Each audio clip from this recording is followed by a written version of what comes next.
Speaker recognizes Representative Brabec. Thank you, Madam Speaker. Permission to speak to the package as a whole. Thank you. Today I rise in opposition to Senate Bills 303 and 304 and House Bill 5007. Out of touch. That's how I describe this package of bills. Out of touch with the majority of voters, with election officials, and with reality on the ground. Out of touch with the single mom who forgets her ID and can't get any more time off to share her vote.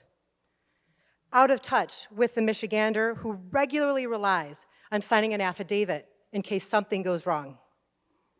It's out of touch with nearly everyone except those convinced, against all evidence, that widespread fraud occurred in our election. These bills are nothing short of voter suppression. They create barriers to voting under the guise of election reform and further perpetuate the false claims that our elections were fraudulent. As I alluded to previously, Senate Bill 303, among many other changes, requires that voters present a valid form of ID in order for their ballot to be counted on Election Day. This bill fails to acknowledge that Michigan already has a voter ID law that works. Under current law, every Michigander must vote and have a picture ID present or sign the affidavit attesting to their identity. This legislation eliminates the option for the voter to sign an affidavit verifying their identity. We know one thing, and we know that these changes will disproportionately impact those who are going through financial hardship and people of color, who are both less likely to have driver's license or another form of governmental ID. These measures are not something election officials have asked for and will do nothing to secure our elections. We have heard from countless election officials and clerks about what we really need, which is more time and more resources to actually count and process our absentee ballots. Now, our colleague from the 95th just shared some of our very troubled voting history here in our country, and I'd like to share a more personal story.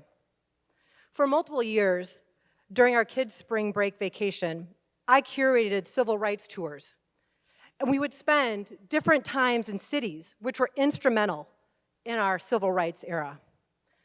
What we spoke about during these times were the importance of voting and the struggle that Black folks had just to get the ability to vote.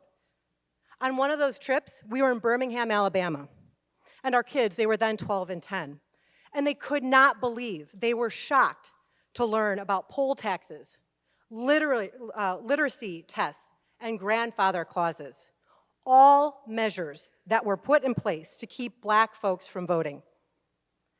It is a sad day in our state's history, when I now have to go back and tell our kids that these voter suppression tactics are not necessarily a thing of the past. That our state is actively pursuing legislation that will disenfranchise people of color, the elderly, many first-time voters, our folks who are homeless, and some of our most vulnerable residents is absolutely unconscionable. Michiganders were clear in 2018. They overwhelmingly supported Proposal 3. Michiganders want expanded access to the ballot box to ensure that those who want to vote have the ability to do so. These bills, unfortunately, are a product of the lies and conspiracy theories surrounding the November 2020 election and a subsequent national effort by some to limit access to voting.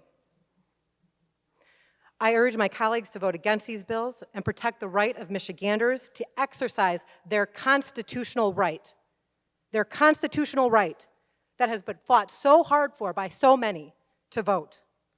Madam Speaker, I ask that this body, that we demonstrate to my kids, to all of our kids, who will soon be able to exercise that constitutional right, that voter suppression tactics are actually a thing of the past. Thank you, Madam Speaker.